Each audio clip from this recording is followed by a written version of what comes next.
Sir రెండిట్లోనూ ఇటు స్టేట్లోను ఆంధ్రప్రదేశ్ స్టేట్లోనూ అటు నేషనల్ వైడ్ కూడా రెండు ఆసక్తికరంగానే ఉన్నాయి సార్. ఎందుకంటే స్టేట్లో ఆంధ్రప్రదేశ్ స్టేట్కి సంబంధించి చాలా టఫ్ ఫైట్ కొనసాగుతుంది అని ఒక అంచనా కౌంటింగ్ ముందర ఉంది, తర్వాత పోలింగ్ ముందర కూడా ఉంది. అలాగే నేషనల్ వైడ్గా చూస్తే బీజేపీ చాలా ఫార్వర్డ్గా ఉంటుంది అనే ఒక సెఫాలజిస్టుల మాట మనం అందరూ చూసాం. కానీ ఇక్కడ మనం చూసుకుంటే కనుక జాతీయ స్థాయిలో 250 చోట్ల ఎన్డీఏ అభ్యర్థులు లీడ్లో ఉంటే ఇండియా కూటమికి సంబంధించి 210 చోట్ల ఆ లీడ్ పెరుగుతోంది, ఆ స్థానాల సంఖ్య పెరుగుతోంది. ఇంకా స్థానాలు ఇప్పుడు కేవలం 473కి సంబంధించి ట్రెండ్స్ రిలీజ్ అవుతున్నాయి, ఇంకా ఉన్నాయి.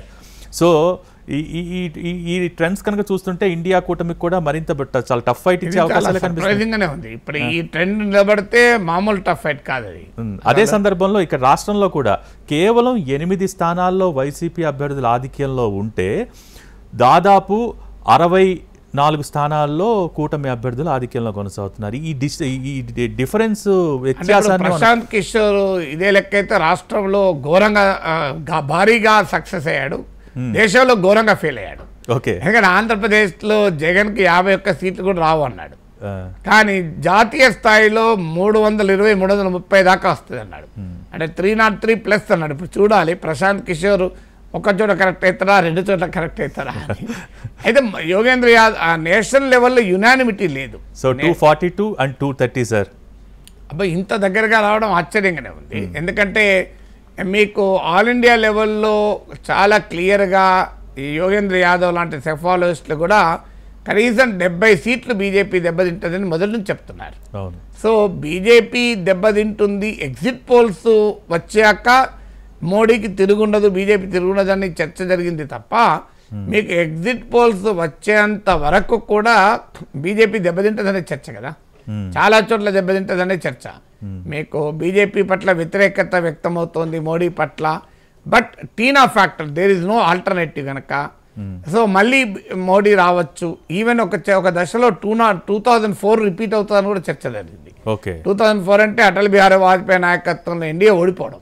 సో అక్కడి దాకా చర్చ జరిగింది. అయితే కాంగ్రెస్ పార్టీకి ఒక 100 సీట్లు 150 సీట్ల రాకుండా ఇండియా కూడా అధికారంలోకి రావడం కష్టం. ఈవెన్ టుడే కూడా ఇప్పటికి మనం ఏదో ఆల్ ఇండియాది యాజ్ ఆఫ్ నౌ కూడా రైట్ ఆఫ్ చేయలేము, బీజేపీ ఏదో అయిపోయింది అని.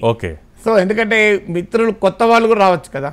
ఇప్పుడు ఇండియా కూటమి ఎంత గట్టిగా నిలబడతానేది కూడా రేపు క్వశ్చన్ మార్క్. అంటే ఒక విషయం సార్, జరిగిన ప్రచార హోరుకి సంబంధించి కావచ్చు, లేకపోతే తర్వాత ఎగ్జిట్ పోల్స్ జోరు కావచ్చు, ఇవన్నీ అంచనా వేసుకున్న మీదట ఈ సిచ్యువేషన్ అయితే ఎవరు ఊహించండి 242, 230 అనేది ప్రెసెంట్ ఈ లెక్కనైతే డెఫినెట్గా ఊహించలేదు, అందులో డౌట్ లేదు. బట్ ఇది ఎంతకాలం నిలబడతానే చెప్పలేము. ఇప్పుడు ఎర్లీ ట్రెండే కదా. సో ఈ ట్రెండ్ అయితే ఎవరు ఊహించలేదు, స్టార్టింగ్లో లేదు. స్టార్టింగ్లో మీరు గమనిస్తే ఇప్పుడు 100 సీట్లు ఎన్డీఏకి వస్తే 50 సీట్లు ఇండియా కూటమికి వచ్చింది. కానీ మీకు మోడీకి దెబ్బ తగలబోతోంది, కాక తగలబోతోంది, గాయం అవుతుందా లేదా అనేది డిఫరెన్స్ ఆఫ్ ఒపీనియన్. కానీ దెబ్బ తగులుతున్నది డే 1 నుంచి ఉన్న వాతావరణమే. అందుకే కదా ఆయన హిందూ ముస్లిం పట్టుకొచ్చాడు. సో అందుకే కదా మీకు మోడీ ప్రచార స్టైల్ చూస్తే మనకు అర్థమైంది ఆయన డెస్పరేషను. అసలు ప్రధానమంత్రి స్థాయికి తగని రీతిలో క్యాంపెయిన్ చేశాడు. సో దట్ షోస్ ఇది నేను ఆ రోజు కూడా అన్నాను, ఇది మోడీ బలాన్ని తెలియజేయదు, మోడీ బలహీనతను తెలియజేస్తుంది. ఎందుకంటే బీజేపీ క్యాడరు, ఆర్ఎస్ఎస్ క్యాడర్ కూడా ఎక్కడ ఎంతూజియాస్టిక్గా పనిచేయలేదు. మీకు దేశం మొత్తం ఇది ట్రెండ్ ఉంది. బీజేపీ పట్ల అసంతృప్తి చాలా భారీగా ఉన్నమాట నిజం. అయితే ఆల్టర్నేటివ్ మరి ఇండియా కూటమి బలమయంగా లేదు కదా, ప్రత్యర్థులు బలంగా లేదు కనుక సహజంగానే బీజేపీ గెలుస్తుందన్న అభిప్రాయం, గెలుస్తుందనే అభిప్రాయం. కానీ అందరూ ఖచ్చితంగా ఇంప్రూవ్ అవుతుందని చెప్పలేదు, ఇటు చెప్పారు అటు చెప్పారు. మీకు ప్రశాంత్ కిషోర్ లాంటి వాడు 303+ ఇంకే ప్లస్సే ఉంటుంది 10-20 అన్నాడు. ఇయాన్ బ్రెమర్ అనే అమెరికన్ పొలిటికల్ సైంటిస్ట్ 305 ±10 అన్నాడు. మీకు యోగేంద్ర యాదవ్ అయితే క్లియర్గా ఎన్డీఏకి 85 సీట్లు తగ్గుతాయి, బీజేపీకి 70 సీట్లు తగ్గుతాయని చెప్పాడు. ఆ లెక్కనైతే బీజేపీ 70 సీట్లు నిజంగానే తగ్గితే 233 రావాలి. మీకు బీజేపీకి 230 దాకా రావాలి. సో మీకు అంటే 200 కన్నా బిలో బీజేపీకి వస్తాయని ఎవరు చెప్పలేదు. నా అంచనా ఇప్పటికీ కూడా బీజేపీకి 200 బిలో రాంది బీజేపీని ఓడించడం అంత సులభం కాదు. ఎందుకంటే తర్వాత మిత్రులు కలుస్తారు కదా, ట్రెండ్స్లోనే ఆ తేడా అనేది తెలియాలి.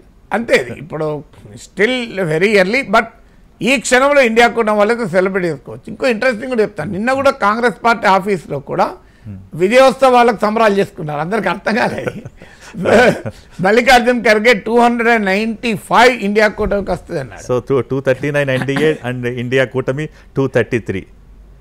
అందుకే ఈ గ్యాప్ అనేది చాలా విచిత్రంగానే ఉంది, డౌటే లేదు. ఎందుకంటే మీకు అరవింద్ కేజ్రీవాల్ కూడా అదే 295 ఇండియా కూటమికి వస్తుంది అని మీకు బీజేపీ ఆఫీస్లో సంబరాలు చేసుకున్నారు, కాంగ్రెస్ ఆఫీస్లో కూడా సంబరాలు చేసుకున్నారు, రేపు ప్రిపేర్ అయ్యారు. So 295 is the miracle. నేను ఇప్పుడు మొదట్లో కూడా చెప్పాను, 295 ఇండియా కూటమికి వస్తే మన అంటే ఎవరు ఊహించని స్థాయిలో అంత వ్యతిరేకత, అంటే బీజేపీకి ఉన్న ఆర్గనైజేషన్ స్ట్రెంగ్త్, మోడీకి ఉన్న కేపబిలిటీ, పోలరైజేషన్ పాలిటిక్స్ ఉన్న స్ట్రెంగ్త్, వీటిని బట్టి గ్రౌండ్ సిచ్యువేషన్ మనం తక్కువ అంచనా వేశామా అనేది, గ్రౌండ్ సిచ్యువేషన్ బీజేపీకి వ్యతిరేకత ఉంది అనేది అంచనా ఉంది. అందులో నేను చాలా రోజులుగా మీకు రాజస్థాన్, హర్యానా చాలా చోట్ల బీజేపీ దెబ్బతింటోందని చెప్తూ వచ్చాం.